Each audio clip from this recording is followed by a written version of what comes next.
신율의 뉴스 정면 승부 2부 시작합니다. 오늘 정면 인터뷰에서는 국민의힘 경기 수원시청 국회의원 후보시죠. 이수정 교수 연결해서 입장 들어볼 텐데요. 자, 말씀드린 대로 이수정 후보 전화 연결하겠습니다. 안녕하십니까?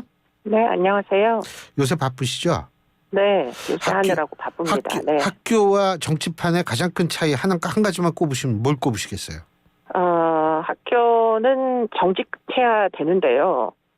예. 정치판은 사실은 너무 솔직한 게 약점이 될 수도 있는 이런 이제 상황이다. 그게 제 깨달음입니다. 네. 한풀이 때문에 그러세요? 대파 한풀이? 그게 사실은 어떻게 보면 주고받고 하던 이야기에 유튜브에서 한 일종의 그냥 어떻게 보면 상대의 반응에 맞춰주기 위한 발언이었는데 그게 와전이 돼가지고 지금 사실은 그런 발언을 할 때 그 발언이 어떤 경위로 나왔는지 모른 채로 얘기를 했었어요. 바쁘시니까 네, 기사를 못 보셨을 수도 있기는 있죠. 네, 밤늦게까지 이제 유세를 하고 귀가를 하니까. 근데 사실은 그 내용은 반짝 세일을 해서 가격이 유달리 떨어졌던 날 대통령께서 말씀하신 내용이더라고요. 그러니까 예. 제가 알고 있는 상식 예컨대 한 단의 가격 이거하고는 좀 거리가 먼 가격이었던 것으로 나중에 확인을 했습니다. 알겠습니다. 제가 사실은 이게 일부에서 우리가 이미 얘기를 한 건데 선거가 가까워서 다시 한번 조사 기호 말씀드리겠습니다. 오늘 3월 29일이죠. 한국갤럽이 공개한 한국갤럽 자체 정례 여론조사고요. 3월 26일부터 28일까지 전국 18세 이상 1,001명을 대상으로 전화조사용 인터뷰 방식의 여론조사입니다. 자세한 내용은 중앙선거 여론조사심의위원회 홈페이지를 참조하시면 되는 여론조사인데 자, 제가 이걸 왜 이렇게 읽었냐 하면 이수정 교수님 현장에서 이렇게 보실 때 요새 좀 어떻게 판이 다시 좀 변하고 있다라고 느끼세요? 글쎄, 지금 저희 지역은 좀 특이한 지역이라 가지고 워낙에 민주당이 거의 20년 동안 국회의원을 내고 여당 후보가 된 적이 없어가지고 좀 처음부터 불리하게 시작을 했습니다. 예. 그런데 한동안 이제 어떻게 보면은 굉장히 좀 호응이 좋다가 이제 최근에 좀 약간 저의 말실수와 함께 좀 이렇게 지지율이 좀 빠졌다가 지금 또 도로 좀 변화가 있는 이런 이제 오락가락하는 이런 상황으로 보이거든요. 예. 그런데 이제 상대방 후보의 경우에는 지금 어떻게 보면은 누가 돼도 일정한 지지율이 나오더라고요. 저는 예. 중간에 후보가 바뀌었기 때문에 그래서 후보가 바뀌면 사람들이 그분을 잘 모르니까 지지율이 빠지지 않나 이런 생각을 했는데 누가 돼도 지지율이 일정하게 나오는 게 이제 민주당의 어떤 지지 세력이다 보니까 여전히 저에게는 굉장히 불리한 지역이다 이런 판단을 하고 있습니다. 제가 이걸 여쭤본 이유가 제가 앞서 개요로 말씀드린 여론조사에서 이번 여론조사에서 인천 경기에서 국민의힘이 처음으로 더불어민주당보다 을 앞섰습니다. 국민의힘 33%, 더불어민주당 30%거든요. 네. 사실은 인천 경기에서 이렇게 국민의힘이 앞선 것이 거의 없어요. 예? 아주 의외의 결과가 나왔네요. 예, 네. 이런 경우가 없는데 그래서 제가 우리 이수정 후보님 보실 때 이게 서서히 좀 어떻게 바뀌고 있다라고 생각을 하시는지 그래서 여쭤본 겁니다. 예, 그래서 여쭤본 거고 그리고 제 기억으로는 이수정 후보께서 이종섭 주 호주 대사 사퇴를 예전에 촉구하시지 않으셨나요? 네, 그죠? 그것도 어디 유튜브에서 만약에 저 같으면 사퇴를 할 것 같다. 예. 수사는 적법한 절차에 따라서 무죄 추정의 원칙에 따라 수사를 받으면 되는 일이다. 예. 여하튼 지금 총선을 앞두고 만약에 부담이 되면 책임이 있든 없든 일단은 공적인 위치에서는 사퇴하는 게 옳지 않냐 이렇게 얘기를 했었습니다. 예. 그런데 오늘 사퇴를 하셨더라고요. 예. 네네. 그래서 어떻게 보면은 좀 안타까운 일이긴 하나 일단은 정부의 부담은 좀 이제 좀 많이 완화를 해주신 거 아닌가 뭐 개인적으로는 죄송하다는 말씀을 좀 드리고 싶네요. 그런데 그렇게 지금 이종섭 전 호주 대사가 됐죠, 이제. 그분이 이제 그 사람이 사퇴하면 어떻게 선거에 좀 도움이 될 거라고 보세요? 어려운 질문입니다. 네, 지금 상황이 조금씩 나아지고 있다는 건 저도 느끼고는 있는데요. 예. 그런데 이제 그분의 사태가 뭐 결정적인 승리의 요인이 될 거냐, 그거는 꼭 그렇지는 않을 수도 있다고 생각합니다. 그래도 악재가 하나 사라졌다 이런 생각은 하십니까 혹시? 네, 그건 그렇게 생각하고 있습니다. 상대의 공격 포인트가 사라졌다. 그죠? 그러면 그렇게 예. 볼 수 있죠. 네. 그러면 그거는 선거에 도움이 된다라고 이해할 수 있는 거 아닌가요? 그렇게도 해석할 수가 있으나 지금 워낙 그러니까 언론이라기보다 이제 사이버 공간 속에서 막 전쟁이 벌어지듯이 하고 있기 때문에 아마 틀림없이 또 다른 희생양을 끌어올 가능성이 매우 높아서 결정적인 뭐 도움이 된다 이렇게 단정적으로 얘기하기는 좀 어렵지 않겠나. 또 누구를 희생양으로 삼을지 그게 좀 걱정이 되는 그런 측면이 있습니다. 그러니까 상대당에서 또 누군가 하나를 잡아가지고 희생양으로 만들어서 그 문제를 좀 더 크게 키울 가능성이 있다 이런 말씀이십니까? 뭐 그러지 말라는 법이 없다고 생각하고 있습니다. 그런데 그거는 뭔가 하여간 꼬투리가 있으니까 있어야 가능한 얘기 아닌가요? 뭐 그렇죠. 예. 근데 뭐 어차피 당도 사람이니까 완벽한 사람은 있지 아니하니까. 예. 네, 그렇습니다. 지금 국민의힘 2조 심판 특위를 구성했습니다. 2조가 이재명 조국 방탄연대 깨는 거 이거 얘기하는 거죠. 그죠? 네, 근데 그렇습니다. 그러니까 정권 심판론의 맞대응 성격으로서 또 다른 심판론을 꺼내 들은 건데 이거 효과가 있다고 보십니까? 저는 지금 나름의 뭐 의미가 있다라는 생각을 하는 게 저는 완전히 민주당이 20년 동안 통치를 하던 지역에서 지금 이제 나온 거잖아요. 예. 그렇기 때문에 뭐 물론 뭐 이재명과 조국 씨가 여기서 출마하신 거는 아닌데요. 어쨌든 지금 뭐 어떻게 보면 야당 세력이 이쪽을 통치했을 때 사실 유권자들의 수건을 하나 해결해 준 게 없다 보니까 뭐 그런 부분을 저도 좀 지적을 하고는 있습니다. 근데 이게 있잖아요. 네. 사실 국민의힘, 민주당은 계속 정권 심판론, 그건 당연하죠. 집권 3년 차에 치러지는 선거니까 당연히 정권 심판론으로 치르고 싶어 할 텐데 제가 여쭤보고 싶은 것은 맨 처음에는 운동권 심판론이 나왔어요. 그죠? 네, 운동권 심판론이 나왔다가 그 다음에는 지금 이제 2조 심판론 이러한 것들이 나오는데 심판론을 하나를 끄집어내면 계속 이게 오히려 계속 밀고 가는 게 낫지 않을까 이런 생각도 드는데 어떻게 보세요? 근데 일단 기본적으로 예. 뭐 국회가 어떻게 보면 지금 재판 중인 사람들의 피신처가 돼서는 안 되는 거잖아요. 일단 기본적으로 그렇습니다.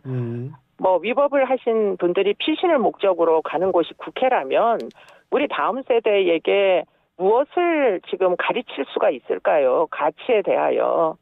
저는 예. 개인적으로는 그런 생각입니다. 그렇기 때문에 지금 원칙적으로 뭐 지금 불법 행위에 대해 가지고 다 같이 어떻게 보면 엄벌주의적 입장을 갖는 게 그게 정상적인데 오늘날 지금 이 선거에서는 불법과 합법의 경계를 혼동하게 만드는 지금 일들이 벌어지고 있거든요. 만약에 자기 자식에게 지금 이런 류의 혼동을 그대로 물려주려고 한다면 그게 자식에 대한 좋은 교육일까요? 거기서 이제 무슨 심판론이든 여하튼 좀 문제의식을 가지고 이게 사실은 어린 세대들이 이걸 다 보고 배울 거잖아요. 예. 그러니까 지금 기성 정치인들이 좀 잘 좀 생각해 보시고 지금 판단을 하시는 게 지금 맞겠다. 그런 생각을 한편으로는 하고 있습니다. 모든 심판론이 잘못됐다는 얘기를 하는 게 아니라요.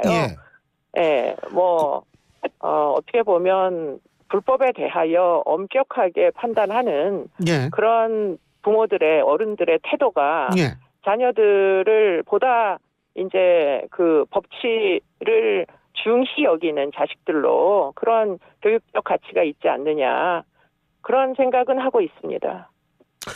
요거는 완전히 다른 얘기인데 그렇다면 미국 있잖아요. 미국. 네. 도널드 트럼프 후보가 이제 거의 공화당 후보로 확정이 됐는데 이 사람도 각종 사법 리스크를 안고 있다라는 것은 우리가 익히 알고 있지 않습니까? 네. 네. 그 현상하고 우리나라 현상하고 유사하다고 보는 사람도 있는 것 같은데 미국은 어떻게 바라보세요? 그러면? 글쎄 그분은 아직 재판을 받지 않으신 분으로 알고 있는데요. 그게 네, 차이가 지금 있다. 어허. 현저한 차이가 있습니다. 뭐 그 혐의가 입증이 돼가지고 1심에서 유죄 받으신 분, 심지어 항소심에서 유죄 받으신 분도 지금 대법원 판결을 앞두니 무죄 추정이다 이렇게 주장을 하시고 계신 상황하고 지금 미국 상황을 그대로 똑같이 비교하기는 어려워 보입니다. 그리고 이 2조 연대에서 이제 조국 대표 얘긴데요. 이 조국 혁신당의 돌풍이 굉장히 강하기 때문에 정권 심판론이 강해졌다. 그래서 조국 혁신당을 좀 주된 공격의 대상으로 삼을 필요성이 있다. 이렇게 해서 정치공학적으로 이렇게 해서 이것이 또 나왔다고 볼 수는 없을까요? 어떻게 보십니까? 글쎄 뭐 그럴 수는 있습니다. 그럴 수는 있는데 우리가 뭐 이런 상황에서도 뭐 우리가 챙겨야 되는 가치가 뭐냐 아까도 말씀드린 대로 결국은 원론적인 가치 뭐 그런 것들을 이야기하는 게 그게 오히려 훨씬 더 필요한 일이 아니겠는가. 지금 뭐 너무 점잖게 선거를 해서 상대를 공격하지 않아서 지금 선거판이 이렇게 불리해진 거 아니냐 이런 비판이 있는 거 잘 알고 있습니다. 저도 그런 비판을 받기도 하고 있고요. 그런데 그래도 양심적이고 그래도 법을 지키는 사람들이 해야 할 도리라는 게 있잖아요. 비록 뭐 결과가 원하는 대로 나오지 않더라도 정당하게 싸운 거를 결국은 후손들에게 보여줄 수 있지 않습니까? 그러면 누군가는 나중에 이렇게 정정당당하게 올바른 가치를 따라 불법하지 아니하고 이렇게 싸웠던 사람도 있으니 나도 어른이 되면 저런 사람들의 선택을 따라야 되겠다 이렇게 생각을 하게 만들어야 미래가 있지 않을까요? 대한민국에. 예. 지금 너무 점잖게 선거운동을 한다. 한동훈 위원장 발언이 세지고 있습니다. 그 너무 점잖게 했기 때문에 거기에 대한 어떤 반성의 의미라고 보십니까? 그러니까 아마도 많은 그 주변에서 그 지적들이 있을 겁니다. 뭐 어떻게 보면 좀 결벽주의랄까요? 우리 팀의 사소한 잘못에는 엄격하고 상대 팀의 잘못은 큰 잘못이라도 지적하지 않는다. 이런 비판들은 있을 수가 있는 거잖아요. 그러니까 점점 이제 그 위원장도 여러 가지 그 심적 부담이 발생을 하는 상황이고 그러다 보니까 발언 내용이 점점 극단화되고 있는 거 아닌가. 이런 좀 안타까움이 있습니다. 인요한 교수님이 이제 이 국민의 미래 선대위원장이신데 물론 국민의 미래 위원장이 국민의힘 선거운동을 할 수는 없죠. 하지만 최소한 더 분위기는 만들 수가 있는 거거든요. 어떻게 도움이 많이 될 거라고 보십니까? 이게 이제 정치가 말의 싸움이다 보니까 저도 그런 거를 이제 처음 느끼고 있습니다. 이게 진위가 뭐든지 간에 말이 이제 불씨가 돼서 뭐 설화도 있고 이러다 보니까 이제 크게 도움이 되겠는가 하는 부분에서 저는 그렇지 않을 수도 있다 이런 생각도 합니다. 사실 뭐 정치라는 게 사실 사실의 영역이 있는 게 아니라 인식의 영역이 있는 거니까 지금 어떻게 보세요? 민주당 뭐 200석 범야권 200석 얘기 나오고 이러는데 어떻게 보세요? 이해를 못했습니다. 지금 범야권 200석 얘기가 나오지 않습니까? 200석. 예. 네. 뭐 나올 수 있는 그 근거는 있다고 판단이 되는데 아직 선거가 뭐 열흘이나 남았으니까 어떤 일들이 지금 또 이슈몰이를 할지는 좀 두고 봐야 되는 거 아닌가 이런 생각은 합니다. 샤이보수 있다고 보십니까? 뭐 샤이보수 있다고 봅니다. 저는. 왜 만일 있다면 왜 있을까요? 그러니까 이제 저희 지역은 유달리 그렇습니다. 뭐 어떤 지배적인 진보의 흐름이 있고요. 그러다 보니까 내가 원래 보수인데 내가 보수다 이렇게 얘기를 하지 않으시는 분들이 이 지역에는 많습니다. 지나가시다가 귓속말로 얘기해 주신다거나 내가 사실은 당원이야 이렇게 조그만 말로 얘기해 주신다거나 이런 분들이 꽤 많이 계세요. 그렇기 때문에 샤이 보수 틀림없이 있을 거다. 앞으로 드러내지는 않지만 본인의 정치색을 투표일 날 도대체 얼마나 나오실까가 제가 보기에는 이 승패의 가장 중요한 잣대가 될 거다. 이런 생각을 하죠. 교수님 현장에서 뛰고 계신데 투표율 몇 퍼센트면 국민의힘이 유리하고 몇 퍼센트이면 민주당이 유리하다고 보십니까? 그거는 제가 지금 뭐라고 딱히 말씀드리기는 좀 어렵습니다. 예. 저는 제 지지자들이 숨어있는 보수들이 가능하면 많이 나와 주시기를 기도하는 수밖에 없죠. 아니 저 나중에 선거 끝나면 한번 이수정 교수님 아무래도 또 이 프로파일러도 하시고 그러셨으니까 왜 보수가 샤이 보수도 존재할 것인가에 대해서 한번 여쭤볼게요. 오늘 말씀은 여기까지 듣겠습니다. 고맙습니다. 고맙습니다. 예, 지금까지 국민의힘 경기 수원시정 국회의원 후보시죠. 이수정 후보와 얘기 나눠봤고요. 잠시 후에 제가 청취자 여러분들의 문자 잠깐 소개해드리겠습니다.